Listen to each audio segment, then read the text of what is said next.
ఇవాళ నేను పొద్దున్న లేచిన తర్వాత నేను ఆపరేషన్ సింధూర్ అనేది చూశాను. నాకు అది చూసిన తర్వాత అనిపించింది, మోదీ గారు మా కోసం ఎంతో చేస్తున్నారు.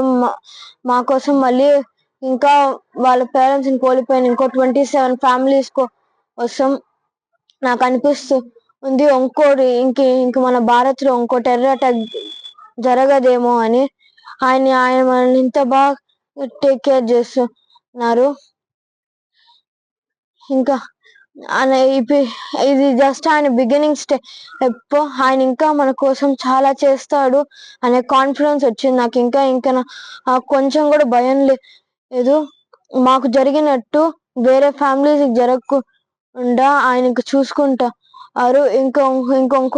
ఇంకొంకో ఉగ్రవాదులకి మళ్ళీ టెర్రరిస్టులకి ఈ భారత్ అనే పేరు మళ్ళీ నరేంద్ర మోడీ అనే పేరు వినపడితే వాళ్ళు వణుకుతారు అనే కాన్ఫిడెన్స్ నాకు వచ్చింది. జై హింద్.